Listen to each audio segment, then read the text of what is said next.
আপনারা বলবেন যে অটোরিকশা বন্ধ তাগিদ দিয়েছে, অটোরিকশা বন্ধ করতেছে, তারা আন্দোলন করতেছে। মানে একটা সরকার বসছে, একটা সরকার বসার পরে থেকে শুধু আন্দোলন চলতেছে। রিক্সা চালক থেকে, ড্রাইভার থেকে, বাইক, মানে সবাই, কাজের বুয়া পর্যন্ত আন্দোলন করতেছে। দীর্ঘ 16-17 বছর কেউ আন্দোলন করে পায়নি। একটা সরকার 2 মাস, 3 মাস বা 6 মাসের জন্য বসতেছে, আন্দোলন করতে আছে। এখন অটোরিকশার আন্দোলন, অটোরিকশা মারতেছে তাদেরকে, তাদেরকে মারা ঠিক না। যে তাদেরকে বুঝিয়ে বলুন, তাদের পেটে লাথি না মেরে, তাদের রিক্সাগুলো না ভেঙে, তাদের ব্যাটারি গুলো না নিয়ে আমরা বুঝাই বলি যে সকাল থেকে আপনারা এতটা পর্যন্ত চালাবেন, রাত এতটা থেকে আপনারা এতটা পর্যন্ত চালাবেন, সারা রাত চালান, এটা আপনাদের। কিন্তু কালো রোডে, মেইন রোডে আপনারা উঠতে পারবেন না, গ্রাম সাইডে চালান এভাবে। এই অটোরিক্সা গুলো কেন, কারা চালানো দরকার? অটোরিক্সা গুলো আমার মতে, যে আপনারা কমেন্ট সেকশনে বলবেন যে কারা চালানো দরকার। আমার মতে যে বয়স্ক লোক, যাদের হাত নাই পা নাই, তাদের চালানো দরকার ছিল। কিন্তু আমরা তাদের না চালাই, দেখবেন যে 20 থেকে 35 বছর বা 30 বছর এদিকে বয়স্ক লোকের মানে ইয়ংরা চালাইতেছে। কিন্তু তারা চালানো, যে যারা বয়স্ক লোক হ্যান্ডেল মারতে পারছে না বা হ্যান্ডেল ঘুরাইতে পারতেছে না, তারা চালানো দরকার। তারা না চালিয়ে বয়স্ক লোকেরা চালাইতেছে চাপা রিক্সা। কিন্তু অনেক সময় তারা খরচের টাকাও পায় না, ভাতের টাকাও পায় না, যে তারা ওই পায়ে চালিত রিক্সা গুলো, একমাত্র অটো রিক্সার কারণে, অটো রিক্সা গুলোর কারণে দেখবেন বেপরোয়া চলতেছে তাদের।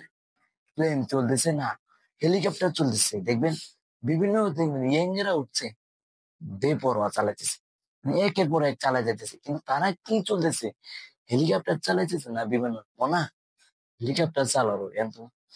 এখন আমরা দেখবেন আজকে সারাদিন আন্দোলন করতেছে, সারাদিন আন্দোলন করতেছে, যে তাদেরকে লাঠি চড়া করতেছে, তাদের ব্যাটারি গুলো নিয়ে যায়, তাদেরকে গাড়ি ফেলে দিতেছে।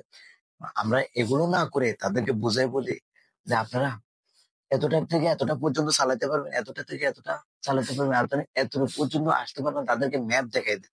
এবং তারা আমার মনে হয় বুঝবে। কিন্তু তাদের পেটে লাথি মারাটা, এটা মহান রব্বুল আলামিন সহ্য হবে না, যে গরিবের পেটে অনেকজনে দেখবেন কিস্তি নিয়ে, লোন নিয়ে তাদের পরিবার চালাইতেছে, একমাত্র অটো রিক্সা তাদের সম্বল। তারা অনেকজন দেখবেন হাসপাতালে আছে, ভর্তি আছে, বাবা মা পরিবার ভর্তি আছে, এই অটো রিক্সার খরচা দিয়ে তাদের পরিবার চলছে। কিন্তু আমরা এগুলো না করে ব্যাটারি গুলো নিয়ে যাচ্ছে, অটো রিক্সা গুলো আমি দেখছি যে সবগুলো মেইন রোডে উঠতে ফেলে দিয়েছে। মানে এটা কি, এগুলো তো গরিবের পেটে লাথি মারা হচ্ছে। আমার মতে না ফেলে দিয়ে তাদেরকে একটা আইন করে দেওয়া, তাদেরকে একটা গঠন করা, দিয়ে তাদেরকে একটা ম্যাপ করে দেওয়া, ওই ম্যাপের ভিতরে যেন তারা থাকে। তারা বেপরোয়া যেন না চালায়, বেপরোয়া চালালে জনগণের ক্ষতি, সাধারণ মানুষের ক্ষতি।